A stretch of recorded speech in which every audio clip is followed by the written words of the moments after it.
Hey everyone! So now that we are in April, I know that it's been a little tough these past few weeks, but April marks the second month of the second challenge that we are doing of the six that we were all gonna try to work together in making small, gradual habits that are gonna lead to more sustainable and happy lifestyle. So, this second challenge is sleep. And I think a lot of us have heard the importance of sleep, the value of sleep, and yet a lot of us are not very good about keeping this pattern as part of our daily lifestyle. I think that a lot of us don't really understand the value of it. So, to this month's challenge is gonna be trying to get at least 8 hours of sleep.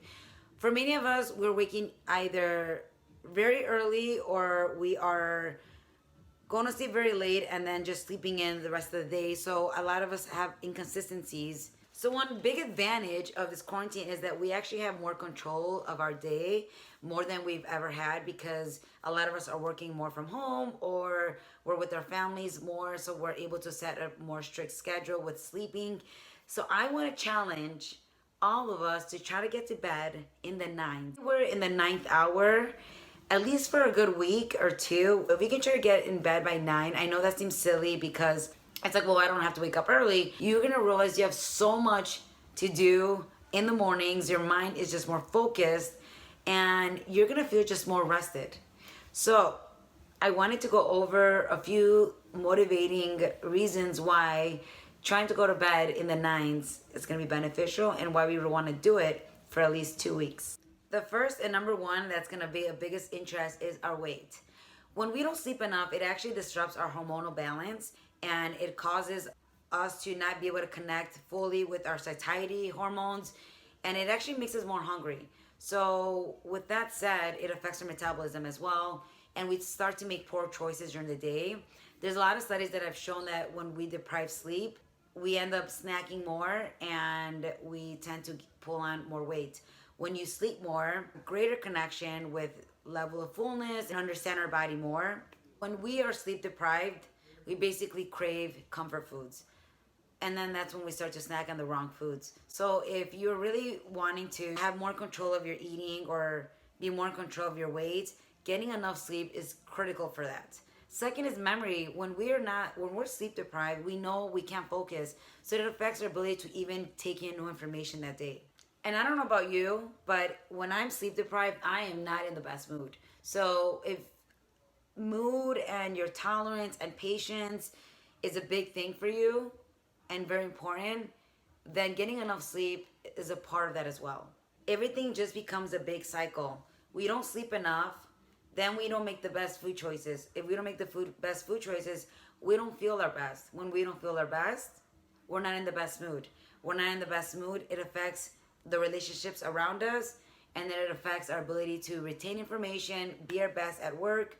The thing that surprises us is that then we want a quick fix. We want pills, we want diets, things that are gonna help us lose the weight, help us focus more. But in the end, it really is just the cheapest thing is just getting enough sleep. So want us to focus on being more conscientious of the time we're going to sleep, but getting enough sleep in at least 8 hours is very important.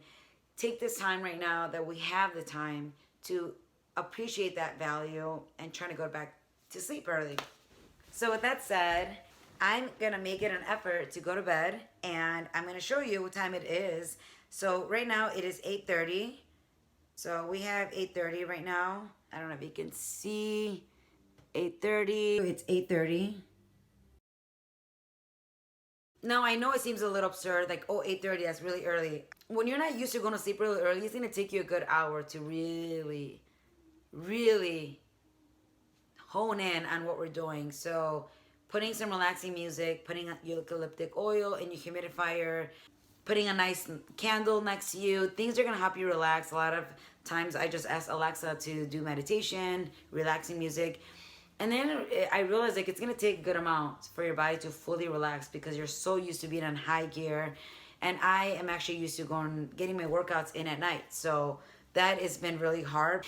Even with quarantine, I wake up, I get my workout in at 11 and my body just starts to tone down naturally. But you have to allow your body to have these natural urges to want to go to bed early. So we're going to do that. Challenge you to get to bed earlier, allow yourself a good hour and a half to really get tired and appreciate your environment, and wake up with just a more refreshed mind. If we're sleeping in past 9 a.m., I don't care how used to it or we have the extra time, it's really not healthy for us. We lose a lot of the morning, a lot of the body's ability to do what it can. So do this for yourself, do this for your health, do this for your relationships, and I challenge you to do this for your heart. So good luck, and I will see you guys next month in terms of challenges for what it is for just overall well-being.